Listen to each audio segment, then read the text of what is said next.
Hello friends, ഇന്നൊരു ഉണ്ണിയപ്പത്തിൻ്റെ റെസിപ്പിയുമായിട്ടാണ് ഞാൻ വന്നിരിക്കുന്നത്. അധികം സമയമൊന്നും വേണ്ട, ഇൻസ്റ്റൻറ്റ് ഉണ്ണിയപ്പമാണ് നമ്മളിവിടെ തയ്യാറാക്കാൻ പോകുന്നത്. ഈ ഉണ്ണിയപ്പം തയ്യാറാക്കാനായിട്ട് നമ്മൾ അരി അരയ്ക്കേണ്ട ആവശ്യമൊന്നുമില്ല. പത്തിരിയും ഇടിയപ്പവും ഒക്കെ ഉണ്ടാക്കാൻ എടുക്കുന്ന അരിപ്പൊടിയാണ് ഞാനിതിലേക്ക് എടുത്തേക്കുന്നത്. വളരെ ടേസ്റ്റി ആയിട്ടുള്ള, വളരെ സോഫ്റ്റ് ആയിട്ടുള്ള ഒരു ഉണ്ണിയപ്പമാണിത്. ഇതെങ്ങനെയാണ് തയ്യാറാക്കുന്നതെന്ന് നമുക്ക് നോക്കാം. ഇതിന് വേണ്ടിയിട്ട് ഞാനിവിടെ 1 കപ്പ് അരിപ്പൊടിയാണ് എടുത്തേക്കുന്നത്. ഇനി ഇതിൻ്റെ കൂടെ 1/4 കപ്പ് മൈദ കൂടി ചേർക്കുന്നുണ്ട്. അരിപ്പൊടി തന്നെയാകുമ്പോൾ ഭയങ്കര ഹാർഡായി പോവും. നമ്മുടെ ഉണ്ണിയപ്പം സോഫ്റ്റ് ആവാൻ വേണ്ടിയിട്ടാണ് നമ്മൾ മൈദ ചേർത്ത് കൊടുക്കുന്നത്. ഇനി 2 ടേബിൾ സ്പൂൺ റവ കൂടി ചേർത്ത് കൊടുക്കാം. വറുത്തതോ വറുക്കാത്തതായ ഏത് റവ വേണേലും എടുക്കാവുന്നതാണ്. ഞാനിപ്പോൾ വറുക്കാത്ത റവയാണ് ഇവിടെ എടുത്തേക്കുന്നത്. അതുകൂടെ ചേർത്ത് കൊടുത്ത് നമുക്കിതൊന്ന് മാറ്റി വയ്ക്കാം.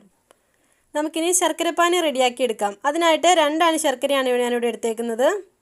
ഇതിലേക്ക് 1 കപ്പ് വെള്ളം ഒഴിച്ച് നമുക്കിതൊന്ന് ഉരുക്കിയെടുക്കാം. നമ്മുടെ ശർക്കരപ്പാനി ഇവിടെ റെഡി ആയിട്ടുണ്ട്. ഇനി ഇത് അരിച്ചതിന് ശേഷം ഒരു ബൗളിലേക്ക് മാറ്റാം. നമ്മൾ നേരത്തെ എടുത്തു വെച്ച അരിപ്പൊടിയും റവയും മൈദയും കൂടെ നമുക്കൊന്ന് മിക്സ് ചെയ്തെടുക്കാം.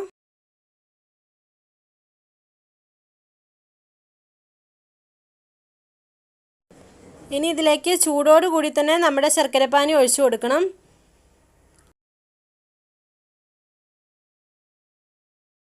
ഉണ്ണിയപ്പം നല്ല സോഫ്റ്റായി കിട്ടാൻ വേണ്ടിയിട്ടാണ് ചൂടോടുകൂടി ഒഴിക്കുന്നത്. ഇത് ചേർത്ത് നമുക്ക് നന്നായിട്ട് മിക്സ് ചെയ്തെടുക്കാം.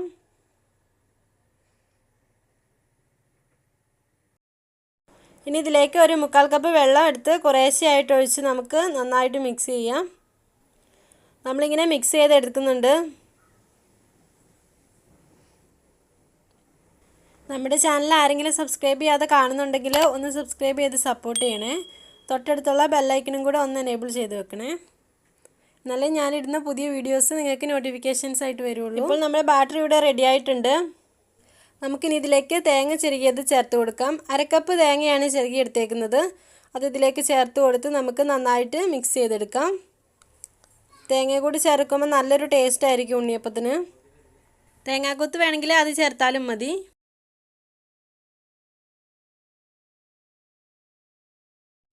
മാവിന് ഈ ഒരു കൺസിസ്റ്റൻസിയാണ് വേണ്ടത്. ഇനി ഇതിലേക്ക് ഒരു 1/4 ടീസ്പൂൺ ബേക്കിംഗ് സോഡ കൂടി നമുക്ക് ചേർത്ത് കൊടുക്കാം. എന്നിട്ട് നന്നായിട്ട് ഇളക്കി കൊടുക്കാം.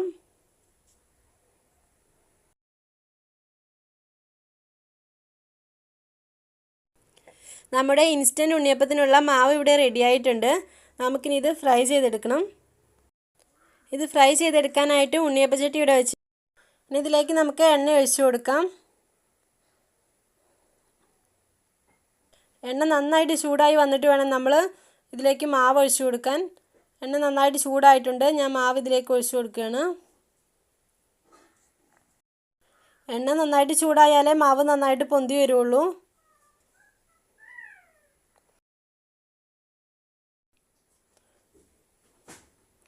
രണ്ട് മിനിറ്റ് ഫ്രൈ ചെയ്തിട്ട് നമുക്കിനി ഇത് മറിച്ചിട്ട് കൊടുക്കാം.